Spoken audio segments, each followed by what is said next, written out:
Le manoir de la ville de Martigny est très fier d'inviter le peintre Sylvain Croci-Torti pour son exposition de printemps, qui est en général consacrée aux jeunes artistes.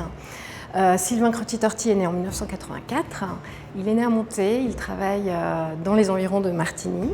Il fait une peinture radicale, minimale, donc abstraite, et il va investir le manoir avec des grands châssis qui vont s'étriquer ou prendre l'espace des salles du manoir. Donc l'exposition s'intitule Tallahassee. Notre envie, c'était évidemment de mettre en avant le travail de cet artiste qui commence à vraiment être reconnu sur le plan national et aussi international, mais c'était aussi de revenir de manière plus didactique sur toute une histoire, l'histoire de la peinture abstraite. Cette année, nous fêtons les 100 ans du carré blanc sur fond blanc, réalisé par Malevich en 1918, et vraiment de voir comment est-ce que cette tradition a évolué à travers le temps, qu'est-ce que ça signifie de peindre un monochrome, encore en 2018, la figure la plus radicale en fait, de l'abstraction qu'a choisi Sylvain Croci-Torti pour cette exposition.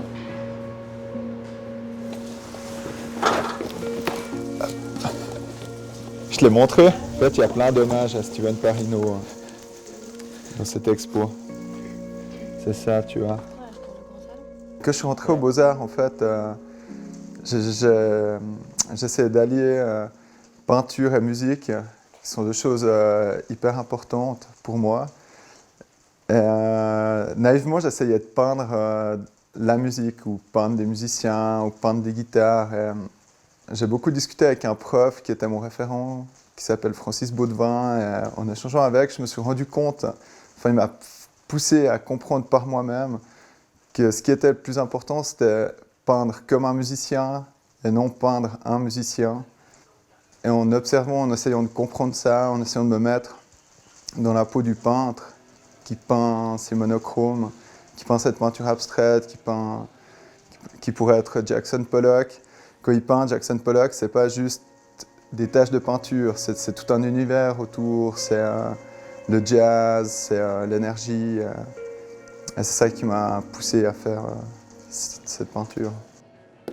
Ce qui m'intéresse dans la peinture abstraite aussi, c'est le rapport que j'entretiens avec la toile, de monter mon châssis, de tendre ma toile, d'essayer d'être le plus rigoureux possible, d'apprêter ma toile pour avoir un support quasi parfait. Et c'est vrai qu'au moment de peindre, une fois que j'ai trouvé la technique que je vais utiliser, je pense que le travail qui est en amont m'autorise à avoir un geste beaucoup plus radical, beaucoup plus franc, d'accepter aussi quelquefois les incidents qui pourraient arriver sur une toile. Puis c'est une espèce de couloir, puis elle dégagera vraiment sur ce jaune acide. Puis on passe d'un jaune acide, un pastel qui nous entoure, puis elles seront hyper froides où il y a les jaunes, puisqu'il n'y a que les jaunes. La technique que j'utilise pour les toiles qui seront au premier étage du manoir, une technique que j'ai un peu développée, qui n'est pas très conventionnelle, mais que j'ai découvert en faisant mon métier de base, où j'utilise la sérigraphie.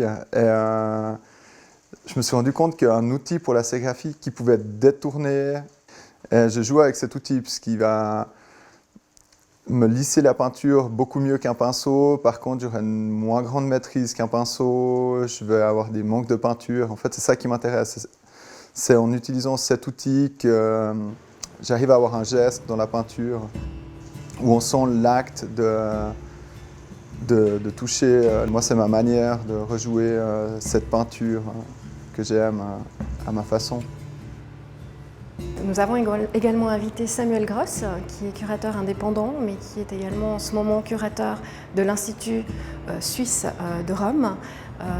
Donc avec lui, nous avons vraiment travaillé côte à côte pour accompagner Sylvain dans ce grand projet d'exposition. Et nous travaillons également ensemble sur une belle publication qui sera éditée aux éditions JRP Ringier dans le courant de l'année.